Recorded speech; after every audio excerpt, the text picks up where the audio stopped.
Religion is a modern European invention. This culture of destruction once emanated from the Roman Empire. It underwent some transformations only to expand through the British Empire to the point where it covered 1/4 of the land of all the earth. With the end of World War II, the imperial flame left the shores of the once so great Britain and crossed the Atlantic, aiming for the US of America as being the current yet fading carrier. As we have already established, this culture is the seed of the beta addiction. Equally, we have established that this addiction inherently is deemed to fight and rape with no satisfaction in sight. So, by all means, Mr. Cambon is right about his diagnosis. Interestingly, the erection of the Western civilization was not only brought about by the Roman emperors, the popes did a pretty good job as well. The Pope is also called the Supreme Pontiff or Pontifex Maximus. It literally means the Great Bridge Builder. He who makes it possible for man to cross over from this earthly world and get access to the heavenly one above. He who makes it possible to get in touch with God, and through whom man's connection with God is made possible. This title was given him by the Roman Emperor as the Catholic Church became state religion. Until then, the Emperor himself had been the pagan high priest.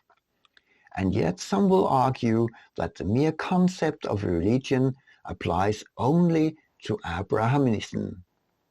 And more so, the concept of religion has no place in the history of man either until the end of the European wars of religion, the 30 Years' War, which ended with the Peace of Westphalia in 1648. In the book 50 Great Myths About Religion, John Morreale and Tamara Son explains the recent history of the world religion with these words. Before the British colonized India, for example, the people there had no concept religion and no concept Hinduism. There was no word Hindu in classical Indian, and no one spoke of Hinduism until the 1800s. Until the introduction of that term, Indians identified themselves by any number of criteria: family, trade or profession, or social level, and perhaps the scriptures they followed, or the particular deity or deities upon whose care they relied in various contexts, or to whom they were devoted. But these diverse identities were united, each an integral part of life.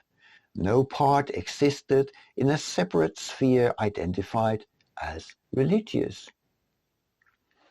Nor were the diverse traditions lumped together under the term Hinduism, unified by sharing such common features of religion as a single founder, creed, theology, or institutional organization.